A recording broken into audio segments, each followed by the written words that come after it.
Thank you very much for your introduction, and thanks to ERF for inviting me to present this work here. This is an ongoing research with many steps in it, many little projects on different sides of it.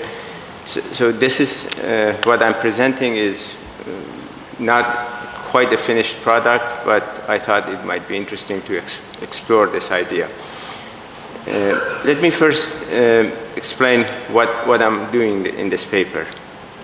This, by the way, joint with my student Ben Lin. Problem of high unemployment we already know in the region, especially female unemployment, is a big issue. And when one explores the possibilities for how to get out of this, female entrepreneurship comes out as a potential solution, especially the discussions we had yesterday, especially the presentation by Raghi, pointed to the fact that firms don't demand there's not enough demand, and it turned out that it was really the working conditions in the private sector that was a problem. So why not find solutions to this problem through entrepreneurship? And especially given, for example, the issue of sexual harassment, one would think that female-owned enterprises might solve the problem a lot better. Now, specifically, female-owned small and medium enterprises may be a better solution to the problem because they may be in a better position to create flexible jobs for women. And that was one of the key issues that emerged. Flexibility was important. It solves the problem of harassment. It might be able to actually solve the problem of location, so women don't have to go too far from home, and as a result, not a whole lot of their time is going to be wasted in traffic, as our chair is quite aware of it. And then it also might allow the entrepreneur to determine the shift in a way that fits the situation. The example that Heba offered yesterday also was insightful. So that's the idea. But when you look at SMEs in MENA, there seems to be a gap, and I'll explain to you what do I mean by that missing female-owned SMEs. And then I'm going to explore what factors might have shaped it. Essentially, the bigger question I'm asking here is, what determines the rate of female ownership of enterprises in different firm size categories and in different countries? Is it education? Is it norms, values, culture? Is it economic conditions? Is it particular policies, bad regulatory policies, which all of these come to mind? And I try to see if I can sift through this and see which factor might be showing a bigger impact. So let me explain to you what do I mean by missing SMEs. Here's the percentage of firms owned by women in the sample collected by the World Bank Economic Survey, Enterprise Survey. I know that the data set does have problems, but I spent quite a bit of time trying to figure out which firms seem to be owned principally by a woman. And there are different ways of doing it. In some of the sample, part of the sample, that question is directly asked. In others, they ask whether there's any owner, any female owner. A lot of the surveys have that. But then they ask what percentage of the firm's assets are owned by one person. And when it's 100%, and also we know that a woman is among the owners, you put the two questions together and it becomes clear that that's the principal owner is a woman. And there is other evidence to extract and figure out whether a woman is a principal owner or not for quite a few of the firms. So based on that, I calculated these shares. So far, if you see the share of women among SMEs in MENA is relatively low compared to the rest of the world, but at least they're doing better than South Asia. So far so good. Here comes the bigger puzzle. If you do the same thing, I define SMEs at firms 5 to 49. This World Bank Economic Survey sample collects data usually from formal sector firms, and they're around 5 to 10. That's where they start, and they go up to as large a firm as they can find. If one looks at the larger firms, 50 plus, then something interesting emerges. In the Middle East and South Asia, and specifically in the Middle East, the share of women among larger firms turns out to be a lot larger compared to the rest of the world by a big margin. So in every part of the world, there are a lot more SMEs owned by women, or their share is much bigger than their share among larger firms. In MENA countries, it's exactly the opposite. And in South Asia, it seems to be equal. So this is the puzzle that I try to explore in particular, because here's the solution. This seems to be the solution to the problem that we're looking at, and it seems to be missing. If it were like other regions of the world, this share should be something like double what it is. So about 28% rather than 14%. If that's the case, then we might be able to have a solution for the unemployment as well. I'm using firm-level data for a particular purpose. It's possible to calculate country averages and try to explain them, but that's not the right way to do it, in my view. And in the discussions we've had before also, this issue had come up in the literature on trying to making inferences based on country averages about individual behavior. That's known. There's a fallacy known as ecological inference fallacy. Essentially, when you try to extract information about how people in a population behaved based on the averages in the population, you may not be controlling for all the factors that determine the structure of the population. And that's why it's better to start from at micro level. In this case, I'm going to be focusing on individual firms and then make a connection between individual firm behavior and macro conditions. So that's the basic idea. The structure of the economy matters, different characteristics of different sectors matter, different firm sizes, etc. And those things need to be taken into account before we say anything about what factors are driving some aggregate outcome. And that WBES data set does this, at least from my perspective. So I use the World Bank Economic Survey.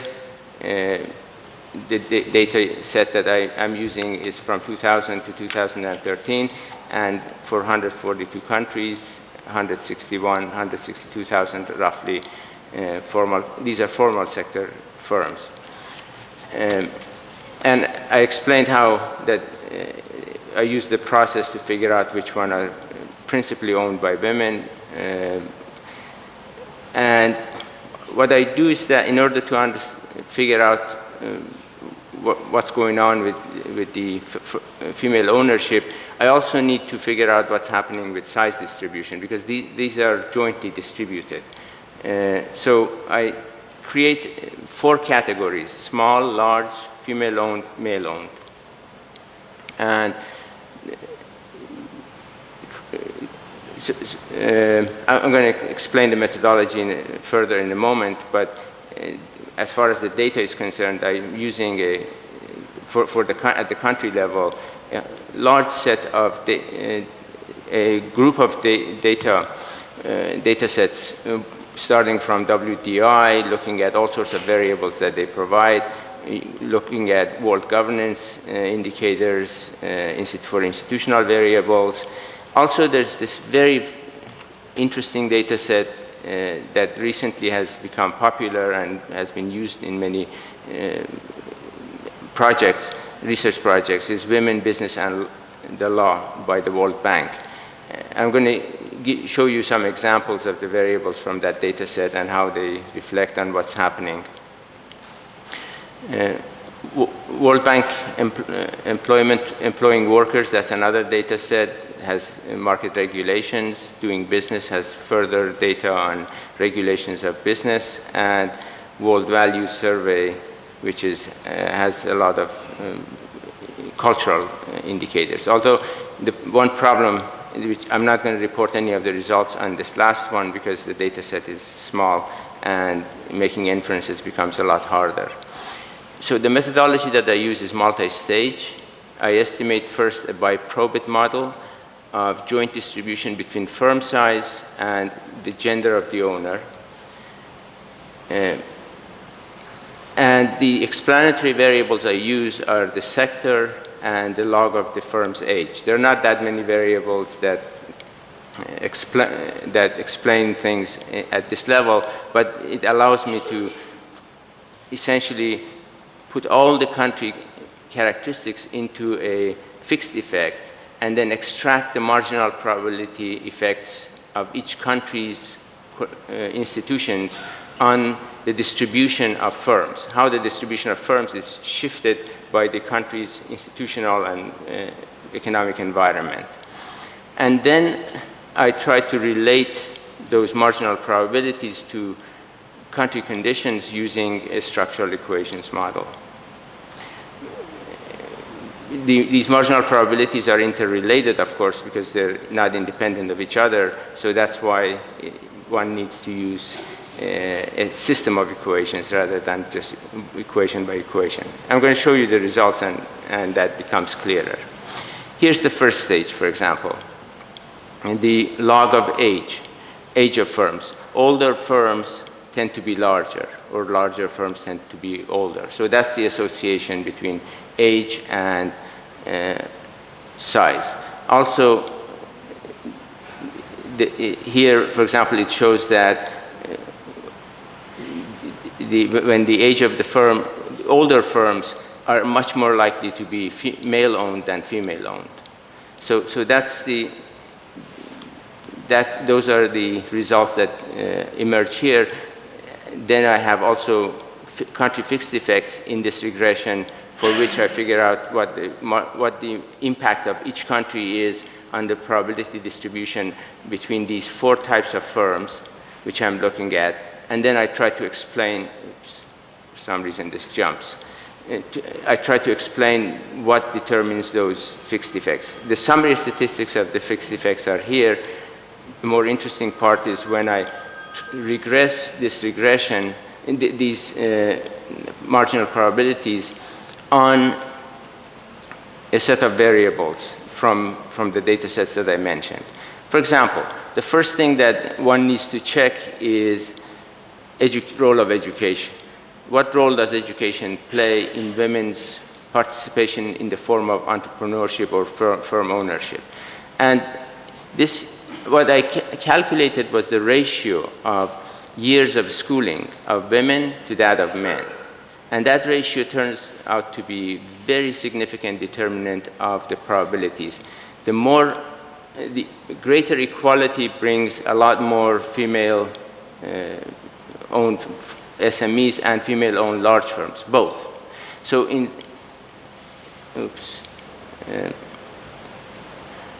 sorry, this for some reason makes jumps and I don't know exactly what happens. What this shows is that for MENA countries, despite the fact that women's education has gone up, still the ratio is far below the average of other countries. There's a huge gap remaining, at least for, I'm calculating these numbers for mid-2000s, and when the data was collected. And at that point, still there was a large gap.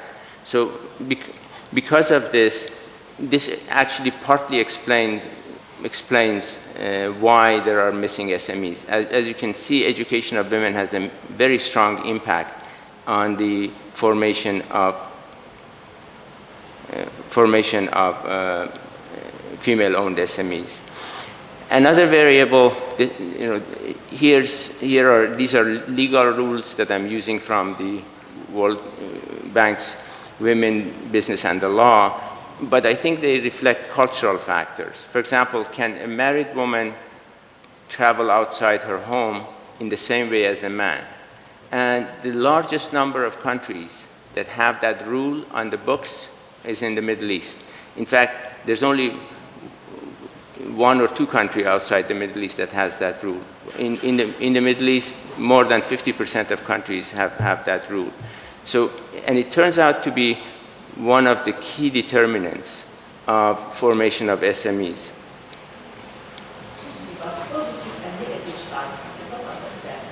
It means that it reduces the probability. For example, the row sum should be equal to 0, because one firm with some probability is female-owned, with some probability is male-owned, large or small. There are 4 outcomes. So if for example, if you have this rule in the books, can married women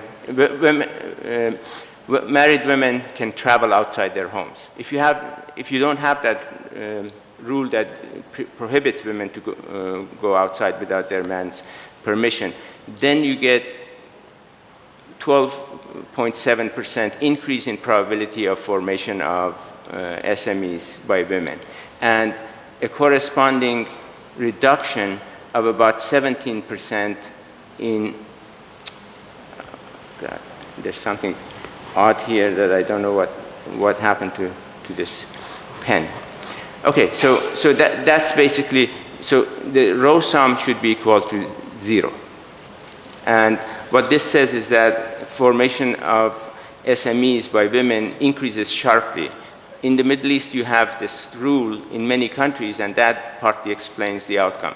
I must say that I'm not putting in the exact indicator of the cultural values, because some countries have this rule in the books, but that doesn't mean the countries that don't have it practically don't use this kind of rules. In fact, a lot of similar rules exist, as the discussion, for example, we had about southern Egypt yesterday, that women are not allowed to go out. Egypt does not have this rule on the books, but the rule is practically enforced. And in that sense, this seems to be a very important explanatory factor here in the formation of SMEs by women. There are many countries, for example, have rules, again, reflecting some cultural values, restrictions on night work. Women cannot work at night. And it turns out that that has a very negative impact on formation of SMEs. Again, the Middle East has this rule much more often. There's another variable in that data set which is quite interesting, looking at the separation of property during marriage or community of property during marriage. The Middle East actually has the advantage that most countries have separation of property under marriage. Many countries that have community of property, essentially the man and woman are supposed to be controlling together the assets under marriage, but men usually have advantage and may not actually consent to their wives using the assets for business. In the Middle East, we do have the separation, but so in that sense, that factor is counteracting with the others. But so there's a potential there to improve formation of SMEs, given the way the assets can be held. But a lot of times the question is that because of inheritance laws, women do not have enough assets to begin with to maintain their own separate accounts. Another set of variables which are country conditions. For example, ethnic fractionalization. I used all sorts of fractionalization measures. This is one of them: language, religious, etc. And most of them give practically the same result. There seems to be, when there's diversity in a society, women's participation as entrepreneur increases. And that's essentially what these two numbers here reflect. Sorry about this. I also wanted to see how much trade influences the outcome, and put in the share of trade in GDP, which has the expected result. When you have trade, you have much more larger firms form in the country.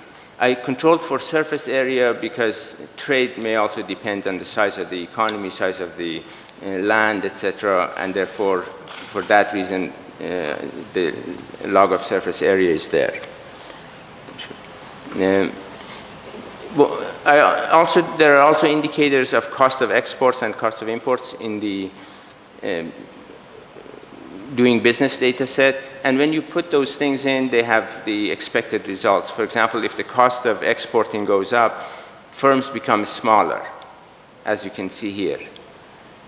But it's interesting that these don't have much of an impact for women. All the shift occurs from larger firms, both female and male-owned, to male-owned SMEs. Similarly, when you increase the cost of imports, larger firms tend to, because the competition decreases, a lot of larger firms emerge inside the country, but this comes at the cost of male-owned SMEs. There's not much of an impact on female-owned SMEs. And on these scores, the one that is really seemed to be explaining the pattern of ownership that I mentioned about female SMEs being missing is this ethnic fractionalization. On this score, the Middle Eastern countries are pretty uniform. Fractionalization is much less than the rest of the world. And it seems that when one ethnic group or one culture dominates, it's much easier to control the movement of women or the rules applying to women, and that may be reducing the potential for SME formation. In the countries that you have diversity, at least some groups come out, and that also enables others also to participate a lot more. And here's the last part of the variables that I've used. And I used other variables, but these are the ones that I found more interesting and to present. For example, the presence of public registry. That seems to be a major factor enabling women to get access to credit. And in the Middle East, that's lower than the rest of the world. There are other variables like, for example, where does the funding come from? I'm using this variable, the share of investment in working capital and in the share of investment and working capital financed by family funds as a kind of quasi-measure of absence of formal sector lending. And it shows that that reduces firm sizes, especially when it comes to male firm sizes. But this variable doesn't have much of an impact on women, presumably because they've used family funds anyway, even if formal funds are available. There are also variables regarding cost of starting business, which have the exact expected impact on these probabilities. For example, if you increase the number of procedures, or you increase the cost of starting a business, or registering property, all of them seem to reduce the firm size. But again, for very interestingly, there's not much impact on women. And finally, there's also another variable which is interesting, mandatory working days of annual leave, this last variable down here. And it seems to be actually shifting probability of formation of firms towards female-owned enterprises and smaller ones. So when annual leaves are larger, male-owned enterprises, especially large ones, diminish in their presence in the economy, and female-owned firms seem to be coping with that kind of requirement much better. On this score, although this is a very important determinant of the outcome, but the Middle East is not that different from the rest of the world, so that doesn't explain things that much. So let me sort of conclude essentially what key factors seem to be at work. The average years of schooling, as I mentioned, is still relatively low, and that seems to explain a big chunk of the absence of SMEs, female-owned SMEs. Cultural norms, which are related to travel, for example, in my data set, there's 7 countries that have that rule. 6 of them are on MENA, so more than 50% in MENA. The restrictions on night work, there seems to be a gap between MENA and the rest of the world, but that's not a sort of huge gap. Ethnic fractionalization, as I mentioned, that's another factor. There's a big difference between MENA and the rest of the world in terms of ethnic fractionalization, and that seems to be explaining part of the absence of SMEs. And finally, public credit registry in MENA is half as much as the rest of the world, and that's also a contributory factor. The other factors there are other factors that are important, but in terms of explaining the absence of female-owned SMEs, we don't see much impact from them. Thank you.